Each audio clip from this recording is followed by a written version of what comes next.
We falsely think of our country as a democracy when it has evolved into a mediaocracy, where a media that is supposed to check political abuse is part of the political abuse.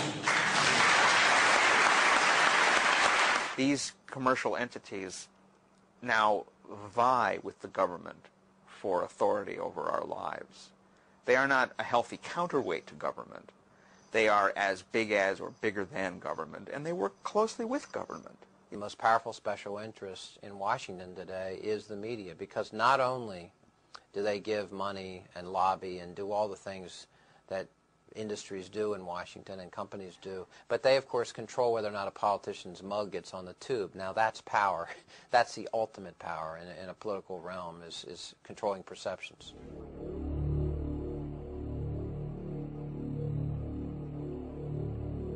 In George Orwell's novel, 1984, Winston Smith worked at the Ministry of Truth.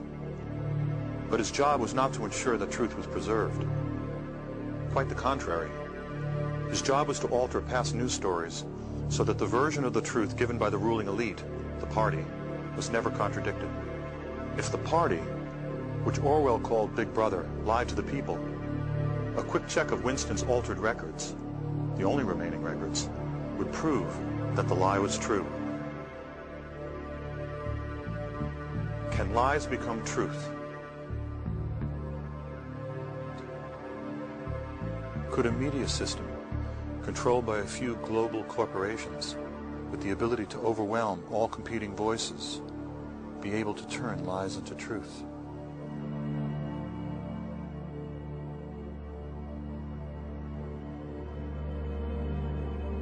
These corporations are not answerable to the people.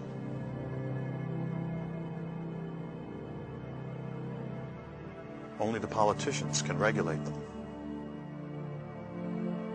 Could corporations possibly buy politicians with campaign contributions?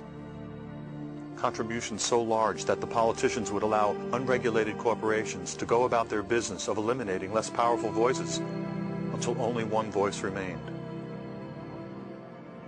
One truth. This documentary actually started 20 years ago when I was in graduate film school. It was around the time of the hostage crisis.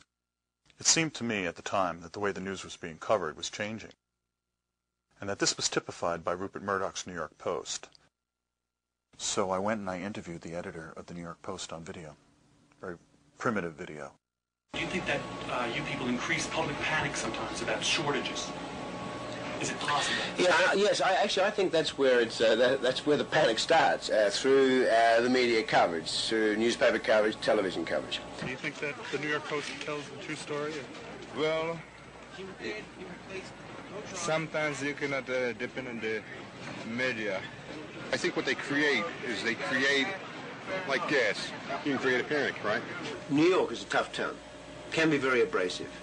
And I'm not a great believer in adding to anyone's anxieties.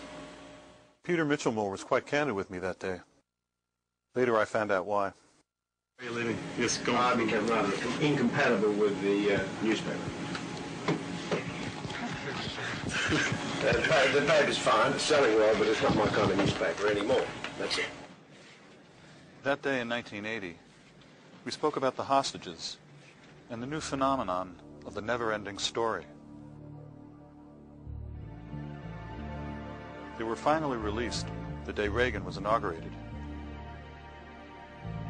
I didn't think anything of this coincidence at the time. 20 years later, a series of extraordinary events took place.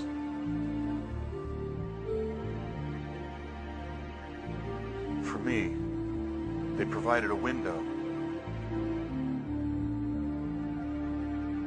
I could see the selling of the Iraqi war, the media's handling of the 2000 election, and the Supreme Court's decision in a new light.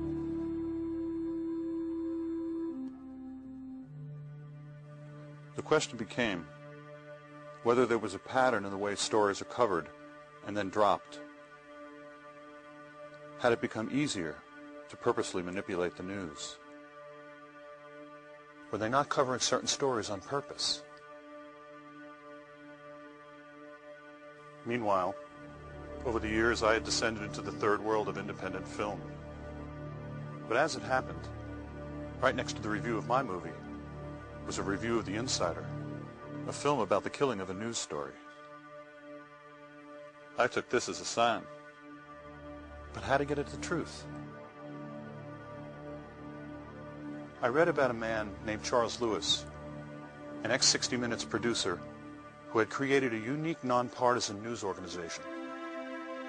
The Center for Public Integrity broke the Clinton-Lincoln bedroom scandal. He had also done a report on George W. Bush's SEC violations for inside trading.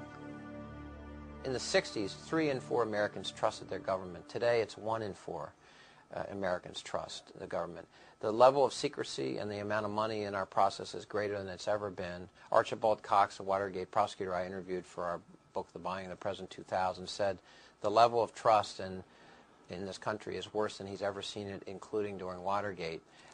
People sense, I think, that the financial elites and the political elites have become one and the same, and that the people themselves have no voice in Washington or in their state capitals, that they are somehow being left behind. When we think about democracy, in the United States, we oftentimes, and I think certainly in our media culture and our political culture, the assumption is that the type of democracy we have in the United States is the only type that could possibly exist. It's the high watermark of the human race is capable of, is U.S.-style democracy. In fact, though, I think we have, both in theory and in many ways in practice, a fairly, what you call a weak democracy. I mean, in fact, in many ways, we have a frighteningly weak democracy. There is an unfortunate sense as well of powerlessness, that there really isn't very much that can be done about the state of things. You can't have 280 million people and say that 2 political parties represent the thinking of 280 million people. That's just think about that. If you want to just step back and look at that. And you know, the thing is that anthropologists, they're going to dig us up hundreds of years from now, and they are not going to understand us. No, seriously. And we've made a huge mistake inventing film and videotape because we're leaving behind a record of ourselves. We have a situation in which a significant percentage of the population doesn't vote, doesn't care about the issues, is tuned out entirely, is what we call depoliticized. In fact, we have a rate of depoliticization in the United States that must make a tyrant like in, Indonesia envious. They say, how can I get one of these vegged out populations? The top 1% that controlled 90% of the wealth had 2 major political parties doing their bidding for them. And the other 99% had no political party on the ballot representing them. And no representation in Congress representing them. And yet that 99% ran around waving little flags going, we're free! We're free! We live in a democracy! Woohoo! Oh, we're going to look like assholes.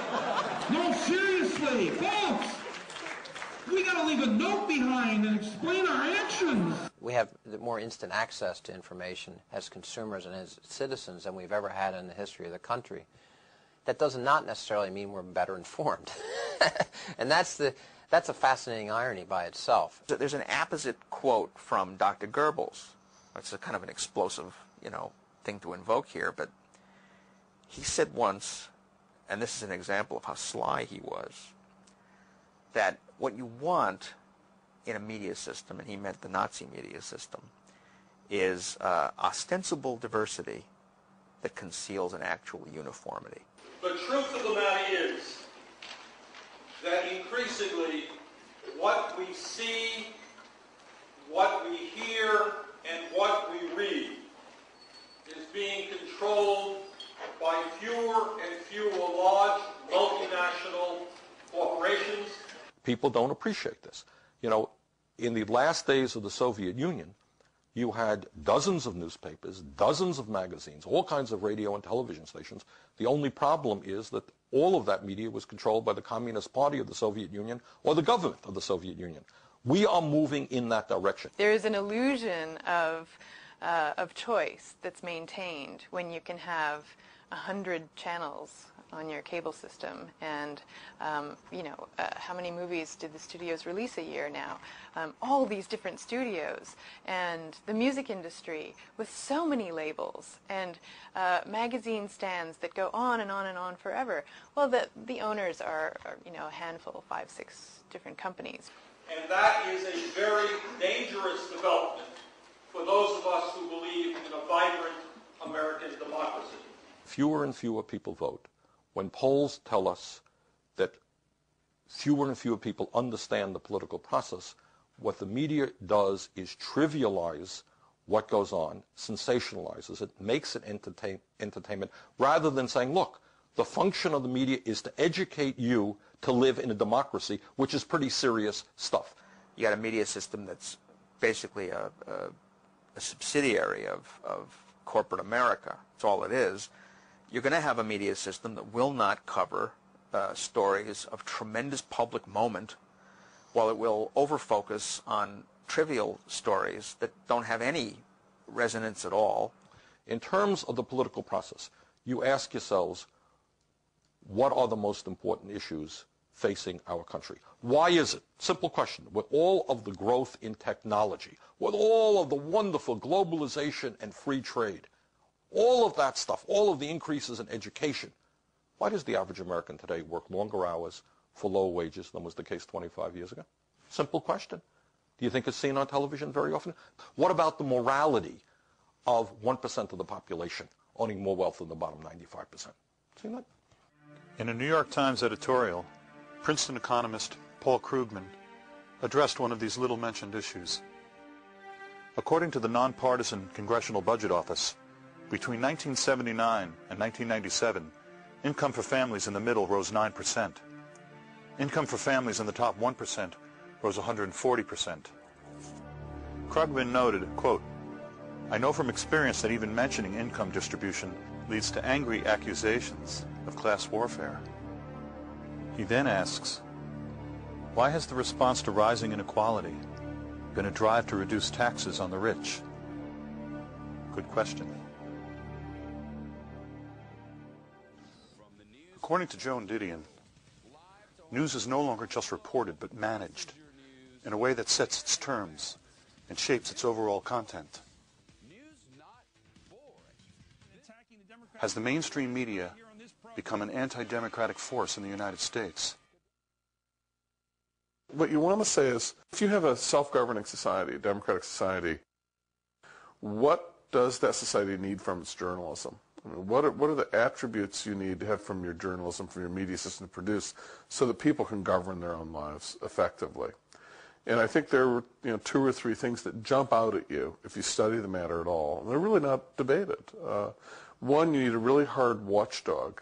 You need a journalism that keeps track of people in power and people who want to be in power.